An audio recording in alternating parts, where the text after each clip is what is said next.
From Cleopatra to Marilyn Monroe to Cardi B and Aquafina, clearly beauty and what defines it has gone through various phases as the sands of time have fallen. The so-called perfect female body type varies wildly depending on the locale and the era. If you're a fan of beautiful women, and who isn't, then join Factsverse as we take a closer look at how the perfect female body type has evolved over time. Ancient Egypt. Women who lived in ancient Egypt were given a ton of freedoms that they wouldn't enjoy again for thousands of years. Similar to today, ancient Egyptian society was very sex positive. Premarital sex was commonplace and nothing to be ashamed of. Women could own property without asking their husband's permission, and they could also initiate divorce without being publicly shamed. Hell, women could even hold lofty, regal titles like pharaoh. Obviously, the ancient Egyptians had a lot going for them. Sure, they had the pyramids, but they also had style. During this era of antiquity, Egyptian women often rocked braided hair. Braids were meant to symmetrically frame the face. They would also wear thick black kohl around their eyes to increase contrast and draw focus. Beautiful women were typically depicted as being slender with high waists and narrow shoulders. But in some ancient Egyptian art, you'll notice women were often shown as being lovably curvaceous as well.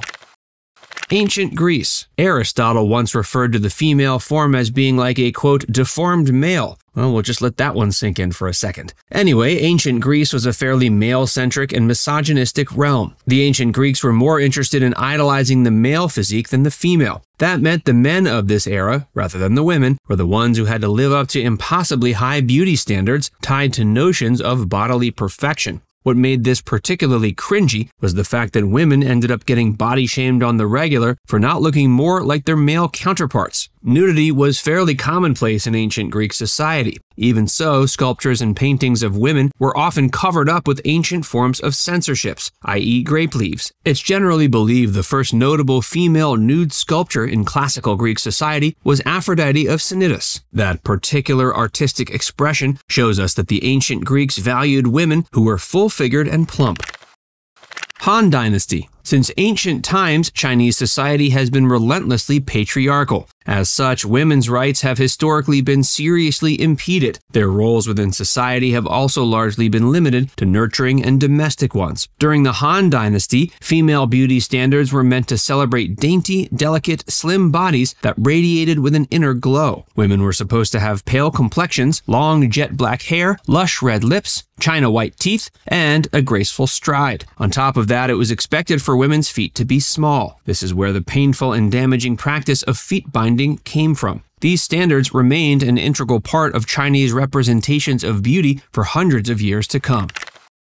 Italian Renaissance. During the 15th to 18th century, Italy was a Catholic and patriarchal society. Women were supposed to be the embodiment of purity and virtue. Out and about, they were often kept separate from men. This divide often even extended to the home. A woman's value was affixed to her relationship with men, be it God, her husband, or her father. Her behavior and looks were considered to be a direct reflection of her husband's social status. As far as physical beauty went, women in this period in Italian history were especially lauded if they had a more rounded body. This meant features like large breasts and big hips were greatly sought after. Women were also considered particularly attractive if they had features like pale skin, strong cheekbones, high foreheads, strawberry blonde hair, and dark brown eyes. Victorian England. This era of English history was so named because it was related to the length of time of Queen Victoria's reign. Victoria was without question the most influential female figure of her time. She was a young queen who got married and had children at a young age as well. Family and motherhood were greatly prized in Victorian society. This, no doubt, was a direct result of the fact that the queen embodied those values. As far as fashion, styles were highly influenced by women's motherly role in Victorian society. Females often wore tight corsets that were as constricting as possible. This helped create the classic hourglass figure you're probably familiar with. If you've ever worn a corset before, then you know how restrictive they can be. They restrain the wearer's range of motion significantly, but this only further exhibited the idea that women were meant to be kept separate from physical labor. That was a man's job. Women in Victorian England also commonly wore their hair long. This was yet another symbol of their femininity.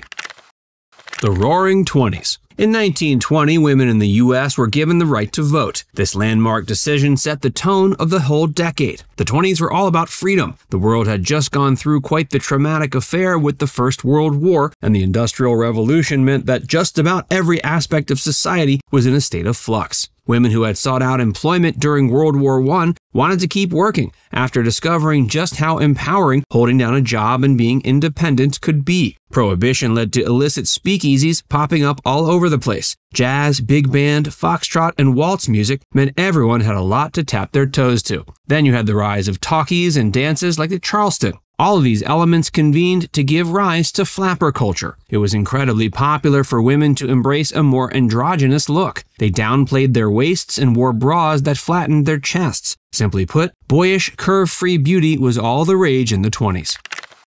Hollywood's Golden Age. The Golden Age of Hollywood is usually defined as the era between the 30s and 50s. Throughout this period, the restrictive Hays Code was in full effect. This censorship model established strict moral parameters that defined what was considered appropriate and inappropriate in films. The code effectively limited what kind of roles were available to women. For the first time in history, it created an almost universal idealized version of what women were supposed to be. Throughout the world, the same beauty standards could be seen in just about every corner of the globe. Around this time, stars like Marilyn Monroe and Elizabeth Taylor flaunted slimmer waistlines and curvier bodies.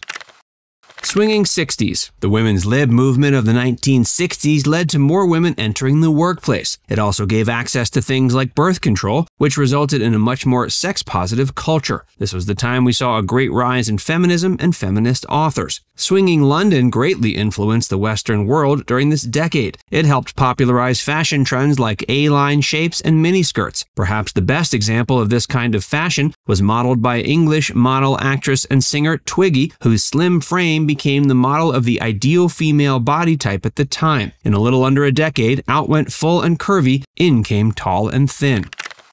Supermodel culture. Jane Fonda was the epitome of female beauty in the 80s. She helped create an aerobics fad that made women everywhere want to get fit. Supermodel stars like Jerry Hall, Brooke Shields, and Cindy Crawford became the templates of female beauty standards for the decade. They were all slim, tall, cut, and voluptuous. Unfortunately, this era also had a steady increase in people dealing with eating disorders. Heroin Chic. Speaking of eating disorders, in the 1990s, abandoning the materialism and fitness fads of the 80s, models like Kate Moss helped usher in a new era of beauty standards that glorified an aesthetic that embraced women who looked tall, thin, withdrawn, and pasty pale. Incidentally, heroin use became a significant problem during this time. So much so that former President Bill Clinton even commented on the trend in a speech he delivered in 1997.